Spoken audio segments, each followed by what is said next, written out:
کہ جا واپس، تیری 19 کی 19 لڑکیاں گھر میں جتنی بھی ہیں 19 کی 19 لڑکیاں اللہ تبارک تعالیٰ نے عبد القادر کی دعا کی برکت سے لڑکے میں تبدیل فرما دیا۔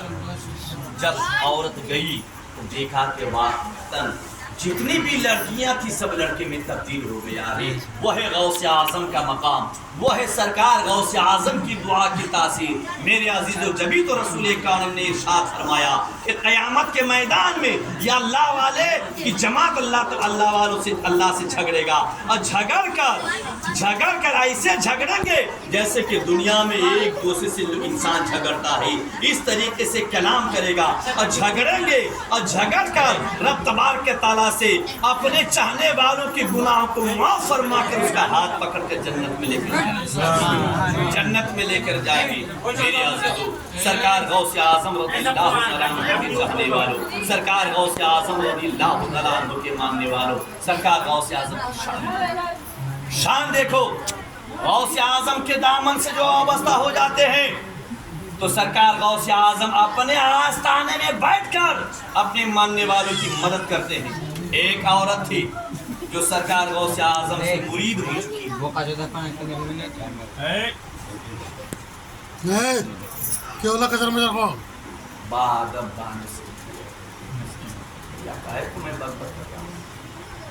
گلے میں تکلیف ہے، پھر بھی آپ کی ایمان کی مضبوطی۔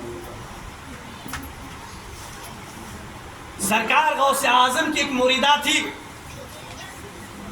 مرید ہو چکی تھی، لیکن بہت خوبصورت، بہت خوبصورت، بہت خوبصورت۔ اس کی خوبصورتی کو دیکھ کر بغداد کا ایک بدتمیز اس پر عاشق ہو گیا اور اس ساتھ میں تھا کہ یہ مجھ کو کہاں ملے کہ میں اس کی آبرو اور عزت کو لوٹوں۔ ایک دن وہ لڑکی بغداد سے باہر قریب کے پہاڑ میں قضائے حاجت کے لیے گئی اور پہاڑ کی دامن میں گئی۔ وہاں آپ لڑکی غوث اعظم کی مریدہ قضائے حاجت میں گئی اور یہ ہمیشہ تاک میں رہتا تھا کہ مجھ کو اکیلے کب ملی۔ اتفاق سے اسے معلوم پڑ گیا، وہ بھی اس کے پیچھے چلا اس سنسان جگہ میں پکڑا۔ جب پکڑا تو لڑکی حیران ہو گئی اور سوچ میں پڑ گئی، اب میری عزت بچے گی کیسے بچے گی؟ وہیں سے اس لڑکی نے آواز لگائی، یا سرکار غوث اعظم المدد، المدد یا غیاث، المدد یا غوث اعظم۔ تو اس وقت سرکار غوث اعظم اپنے مدرسے کے گراؤنڈ میں نماز کے لیے وضو فرما رہے تھے۔ آپ نے کرامات کے ذریعے سے معلوم کر لیا، اپنے پاؤں کی کھڑان کو نکال کر ہوا میں پھینکا، جس طرف لڑکی گئی تھی پھینکا۔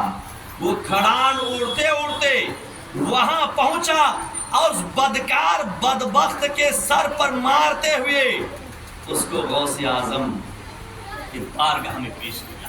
میرے غوث وہی اس کو مارا، ہلاک کیا۔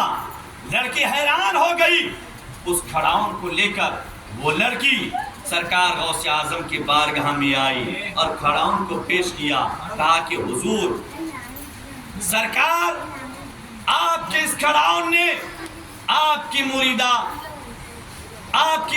کی عزت کو بچا لیا۔ سرکار غوث اعظم کی کرامت کو دیکھو، سرسری نگاہ سے نہیں، گہرائی میں اتر کے دیکھو۔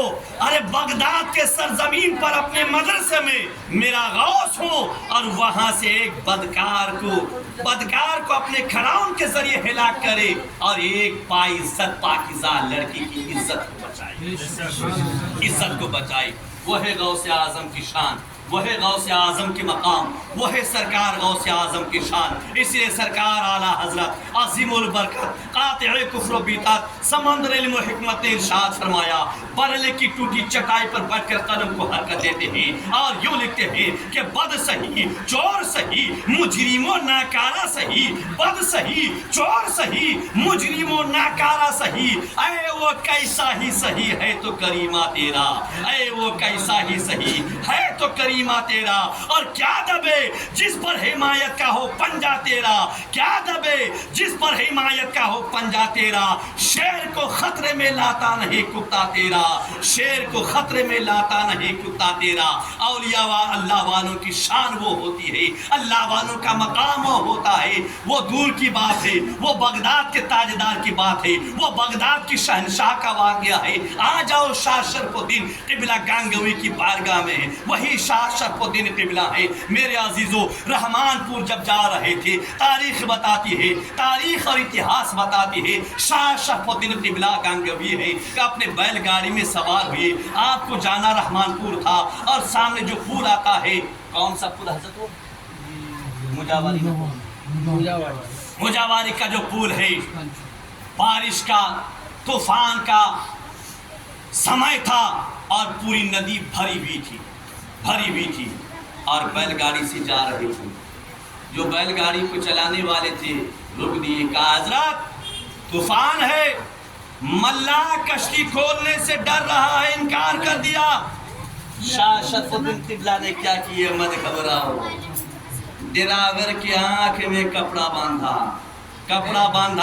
اور کپڑا باندھنے کے بعد شاہ شرف الدین قبلہ نے حکم دیا، چلو اپنے سفر کو جاری کرو۔ پل کے پل میں دیکھتے ہیں کہ ندی کے اس پار ہے۔ ماجرا کرامت کیا ہے؟ نہ بیل کا پیر بھیگا، نہ بیل گاڑی کا چکا بھیگا، کچھ نہیں۔ کیا سمجھے؟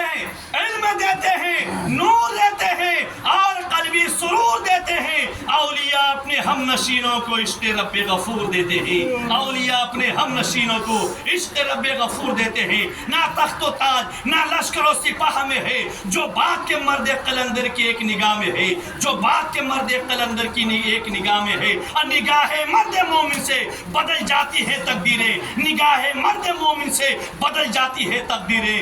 جو ہو ذوق ایماں پیدا تو کٹ جاتی ہے زنجیریں، جو ہو ذوق ایماں پیدا تو کٹ جاتی ہے زنجیریں۔ اور نگاہ ولی میں وہ تاثیر دیکھی، بدلتی ہزاروں کی تقدیر دیکھی، بدلتی ہزاروں کی تقدیر دیکھی۔ یہ قصہ لطیف کبھی نہ تمام ہے، جو کچھ بیاں ہوا وہ آغاز باب تھا۔ رہی غنچہ تو پھر کھلیں گے، زندگی بچ کے رہ تو پھر ملیں گے۔ خوب کی سیر چمن، پھول چنی شاد رہے، باغ باغ جاتا ہوں میں، گلشن تیرا آباد رہے، آباد رہے، آباد رہے۔ وآخر دعوانا الحمدللہ رب العالمین۔